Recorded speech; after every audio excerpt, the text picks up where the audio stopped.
this particular psalm, Psalm 7, is longer than the other psalms we looked at. It's 18 verses.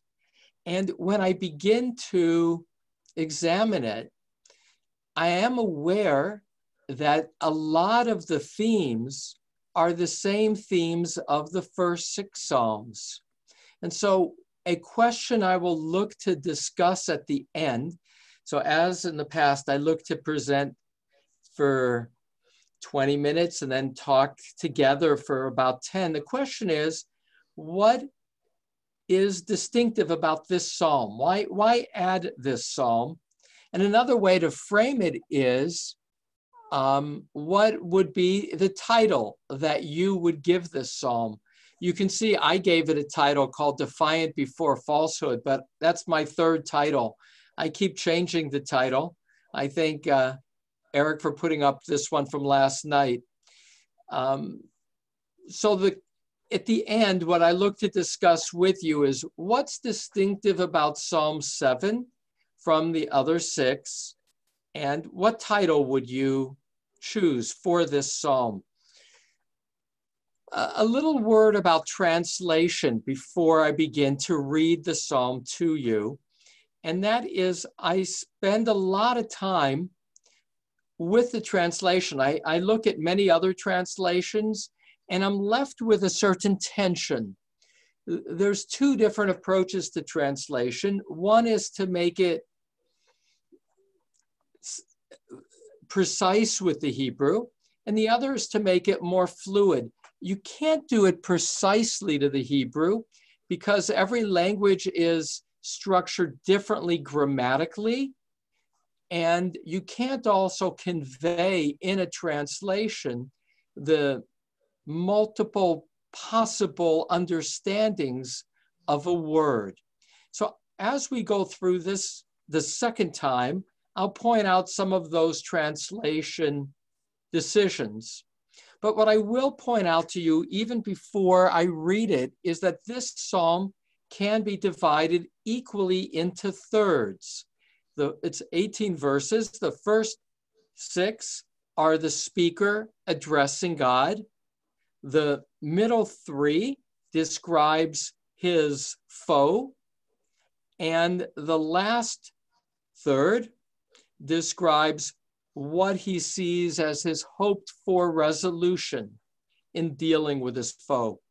In each of these 3 components, there are repetitions of words that highlight how they are a unit, as well as some words that will connect the units to each other. Just as one example, in the first unit, the first 6 verses, you have twice the expression Adonai Elohai in verses 2 and 4, ever present one, my God. You have twice the word rodef, pursuer, verses 2 and 6. You have twice the word matzil or hatzileni in verses 2 and 3. And you have twice the word im. So that there are repetitions of words that are part of the artistry of the poet to emphasize a key theme. So if you look at those key words, my God, my pursuers, save, are, if you will, touchstones for the message as well.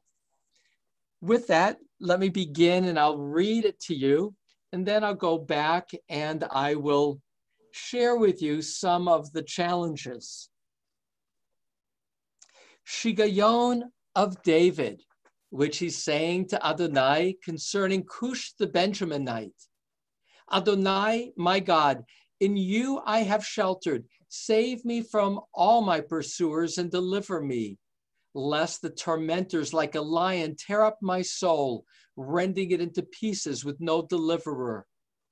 Adonai, my God, if I have done this, if there is wrongdoing in my palms, if I have paid back my ally with evil or oppressed my foes without cause, then may the enemy pursue my soul and overtake and trample my life down to the ground,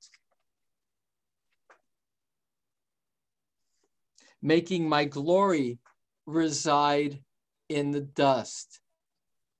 Arise, Adonai, in your anger, loom high in indignation against my foes.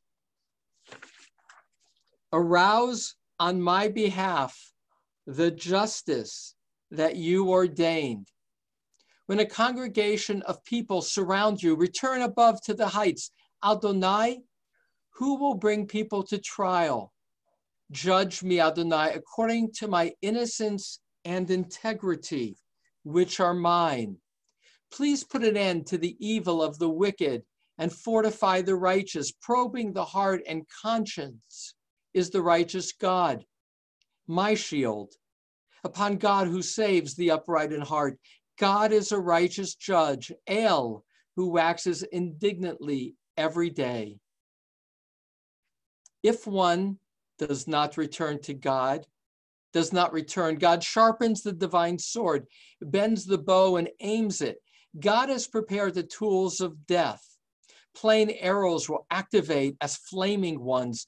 Behold, the sinner hatches wrongdoing, conceives plots and gives birth to lies. A pit the sinner digs and makes deeper and falls into the self-made trap. His plots will return upon his head, and on his skull his violence will descend. I will give thanks to Adonai in accordance with God's righteousness. Let me hymn Adonai's name most high. So as you can see, again, the psalm is into thirds. And I will say, even at the outset, and then I'll start at the beginning, there are a couple of things that I find distinctive about this psalm. One is the confidence of the psalmist. In contrast to Psalm 6, where he's deeply anguished, feeling worthless, here he seems to be confident that he is good. That's a change in tone. And the other, which is going to be a focus in this analysis, is verses 15, 16, and 17, which is kind of the punchline and somewhat of a new punchline. And that is that the sinner's undoing is his own wrongdoing, that it's inevitable that she will fail. Now, what goes around comes around, as the saying goes, is almost like a natural rule that's conveyed in this punchline toward the end. And that's also a little different. So let me begin at the top. This word shigayon, that's the Hebrew, a shigayon of David, does not appear in any other psalm. It does occur once else, only in one other place in Tanakh, and that's in Habakkuk. And it's there not clear as well what a shigayon is. Rashi says it might be a musical instrument. The traditional translation is that it's from shkia, and that is a mistake or an error of David, which he's concerning. So there's a mistake that David made, and I'll tell you in a moment that traditional understanding. Asher sar l'Adonai, which he's saying to God on the matter of Cush, or on the words of Cush, the Benjaminite. Now, it's not clear who this Cush is. Cush is like Cushi. It can be in Hebrew, a person who's dark-skinned. That's how a dark-skinned person is called a Cushi. Somebody from Yemen in more later on would be called Cushi because they were dark-skinned. But it's not clear historically what this moment is. There are 13 times in the 150 Psalms that are identified with a historic moment, largely in David's life. So you saw, for instance, in Psalm 3, that was identified with David being pursued by his son Avshalom. And traditionally, that theme of David in hiding from his tormentors are often identified with Avshalom and that pursuit. And here, the pursuer, or the shki'ah, classically, in that it's in the Talmud. In Moed Katan 16b, this psalm comes up, and it's juxtaposed with Psalm 18. Psalm 18, David marks Saul's death. Saul, the first king, appointed by the prophet Samuel, by God's guidance, at a certain point in his life, it's after he doesn't kill the king of Amalek, he becomes very unstable, and he will pursue David as a potential rival. And it's a problem for the rabbis. So what's the shkiah of David? And in the Talmud, they say his mistake was that he wasn't fully sad when Saul died in Psalm 18. So in Psalm 18, David celebrates the death of Saul, but the rabbis say Saul was even more righteous than David in his personal life. And we can, as an aside, say that's not a high bar in terms of a personal life, and that he was appointed by God. And so this is a psalm of mourning Saul. That's been the traditional mode, but there are a number of other alternatives. The Septuagint is the first Greek translation of the Bible. It's done in Egypt in the 2nd and 3rd century, and they identify this moment with another kush, a messenger. And this messenger is the one who was sent to announce to David that his son Avshalom had died. So that messenger on the words of the Cush. But what is David upset about? And the word shigayon can also be like meshuga, right? What's he crazed over? What's he obsessing over? Here it could be the death of his son Avshalom, who was killed by his officer Yoav. And Yoav had orders not to kill Avshalom. Avshalom got caught in this tree, and the general, Yoav, comes along and stabs him 3 times and then puts him in a pit. Those images of stabbing, of a pit, are contained within this psalm. Last, we don't know what is the historical context. So Jonathan Alter in his translation of Berkeley, or Martin Cohen, my friend, his translation of Psalms will just punt and say, we don't know the historical context. All right, I took a long time to say that, which doesn't leave a lot of time, but some time for me to go back now through the Psalm and point out some of the key passages that I had to deal with in terms of translating. One little thing that verse 3, lest the tormentor like a lion tear up my nephesh, rending it into pieces with no deliverer. Most translations use nephesh as life. Some, like the Art Scroll, does soul. I put in soul because I want to make it more primal, and because the relationship to God is on that nephesh level.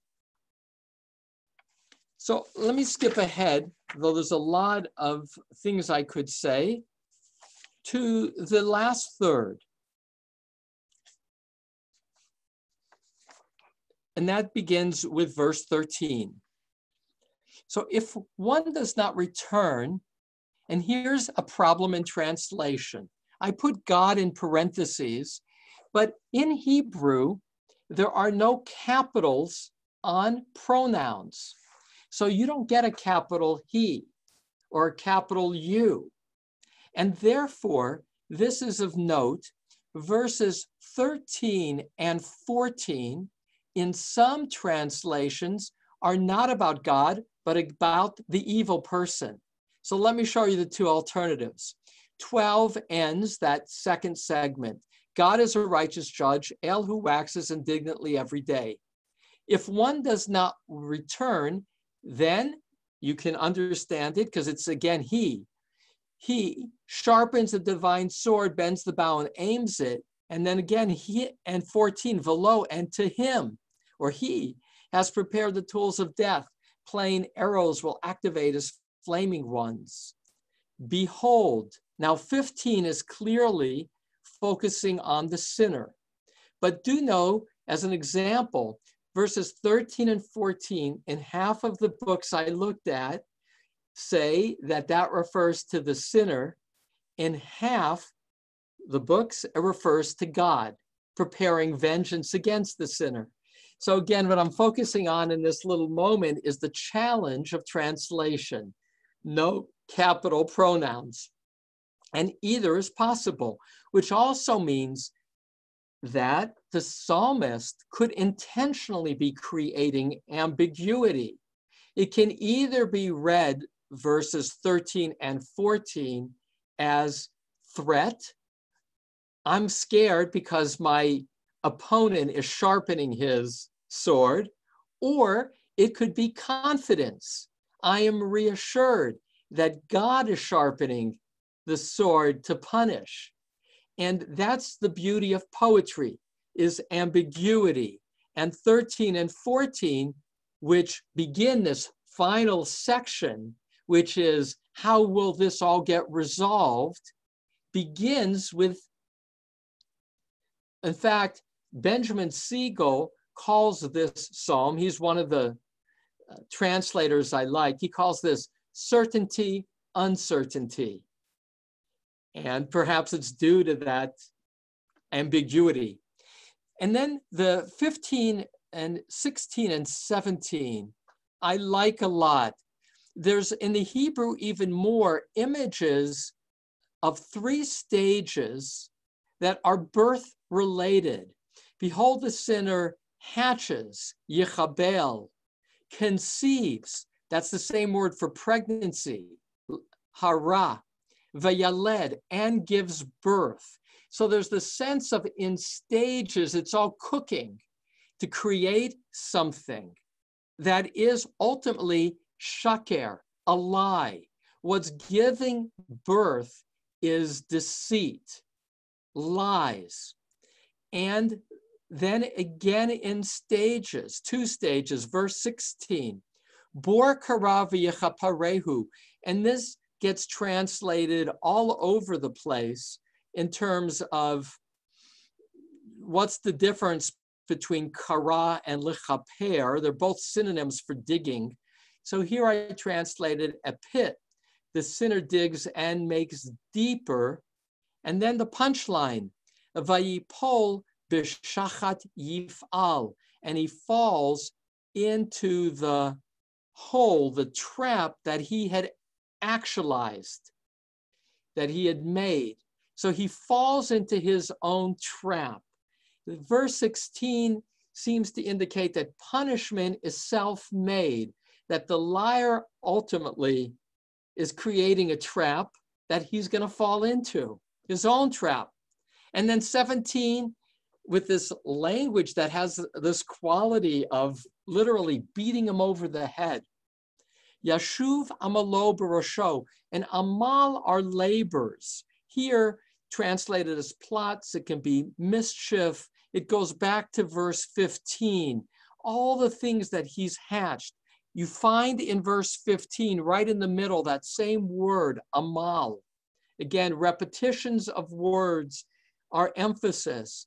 They return upon his head, and on his skull is kad, on his skull, Hamas is the word for unbridled violence, will descend.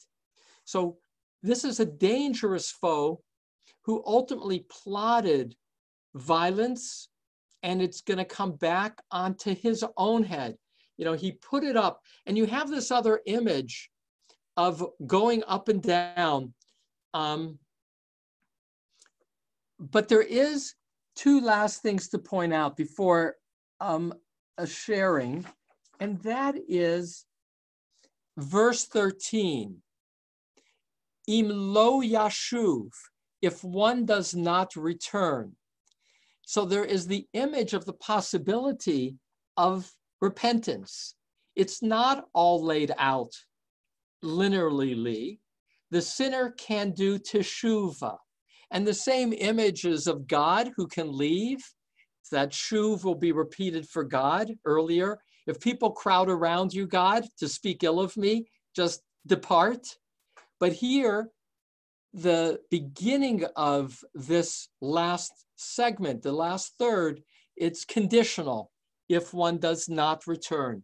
So to pull this together before I invite you to share some responses, is I have found in this psalm a sense of self-confidence that's distinctive. I have felt in this psalm this opening of teshuvah, of repentance, and last, an emphasis that the sinner will do him or herself in, that ultimately that's the natural order, but more, it's God's order. That's how God created the world.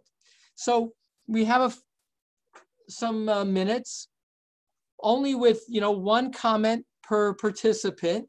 What's one comment, a sentence or two, that in hearing this psalm and looking at Psalm 7, what for you grabbed you? Or what would be the title you would choose for this psalm?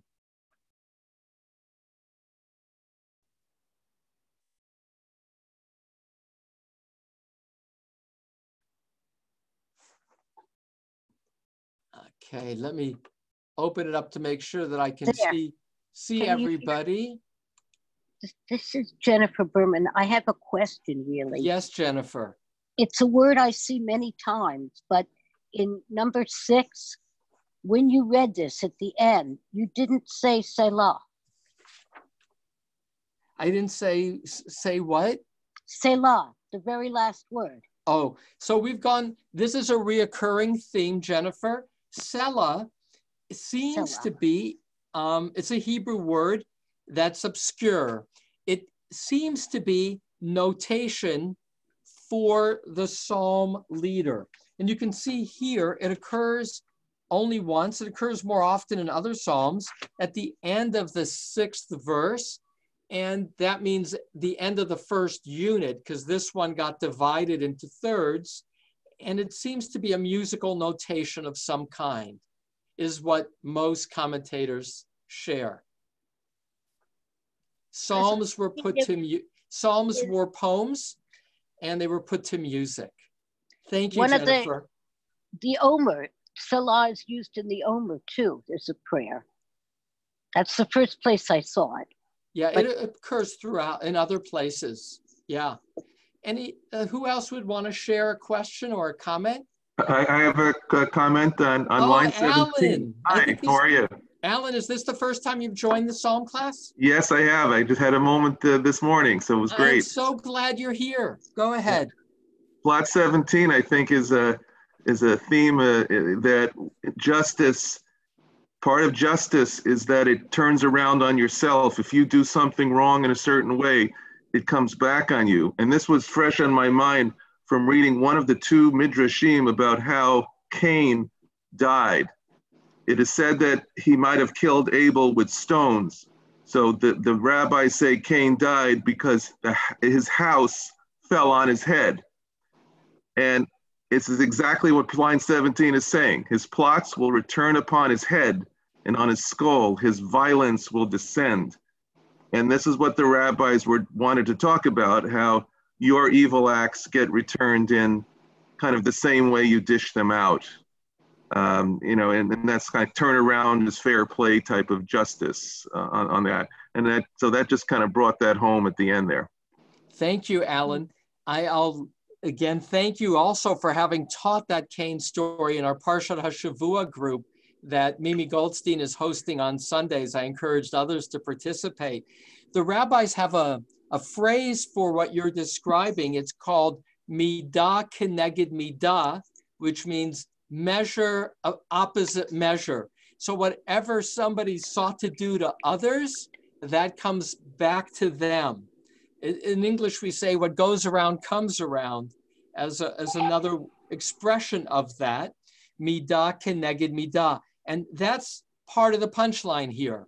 So that's, the last line, 18, is kind of a closing. I give thanks to Adonai, I trust in God's righteousness. But the real punchline is that verses 16 and 17 in terms of the resolution. And the resolution, as you emphasize, is it'll come back to haunt them. What they sought to do, the plots will fall on their heads. Their lies will come back and be used to hurt them. One last comment, anybody? We try to stay within the time frame. Rabbi, I have one.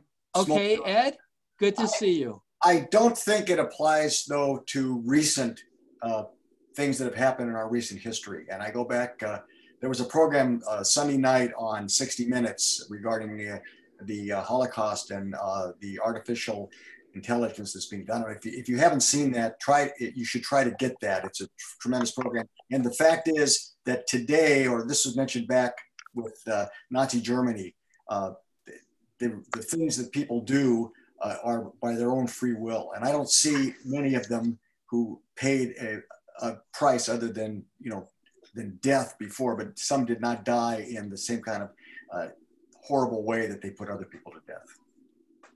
So I saw that segment yesterday. I again share Ed's enthusiasm for that piece. It's the second half of 60 Minutes that deals with Holocaust survivors who have been filmed over a week each with kind of a hologram almost experience that you're sitting, you can ask them questions. And part of my association, as you raised that, Ed, is part of the message of one of those survivors is he has immortality. In fact, he had, one of the three of them have already died of these Holocaust survivors, but their words live on in contrast to their pursuers, the Nazis, whose names are in many ways and their lives extinguished. Their lives live on. And that's related to this theme in terms of good will ultimately, in the long run, triumph.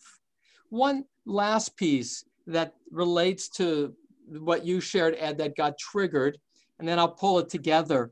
And that's verse 15, again, is so artful as poetry in terms of these three expressions of hatching the plot from birth, from pregnancy to birth. And for me, the image is, it's all kind of inner. The plotting is first all inside. You don't quite see it. It's self-contained and yet is intended to come out. And then it comes out as violence. But more, it comes out as an act of digging a pit for others to fall into, verse 16, that ultimately the evildoer falls into his own trap. That's just a very powerful image. So let me pull it together with my own self-consciousness of knowing that when you do tune in, and it makes me happy, every day we keep inching up. Today was 32 participants. That's Lave, that's Heart. And I am honored to have this opportunity to learn together. Verse 7 is the only psalm with this word shigayon, which in modern Hebrew is used to mean kind of obsessed with. And it's not clear in some what the historic moment is. And yet this psalm does have a different tone, a tone that is the same. Well, first, what's similar, all the psalms to this point, starting with Psalm 1, deal with good versus evil and the machinations of the evildoers that has to be overcome and will be with the righteous judge. That's the key theme to this point. And what is different here is that the psalmist has a quality of self-confidence. Judge me as you will, God, but you know that I have integrity. Seems to me to be the tone. And that the second piece that's different, those who are evildoers, midah keneged midah, measure for measure, what they sought to do with all their plotting will ultimately be the pit that they fall into of their own doing. So to all of us in this moment of expanding connectedness with Zoom, may we find our Seders meaningful with lowered expectations, because it's a different kind of Seder. And at the same time, know it's a unique moment, hopefully. It'll be the only time that we're confined in our homes the way they were on the night before departing from Egypt. May our departure come sooner than later. And in the meantime, may we be blessed with light in our dwellings and joy. To all, Chag Sameach. I look to see you next week when I will be doing it at least on Tuesday. I'm still debating whether on Wednesday as we move forward with Psalm 8. Chag Sameach.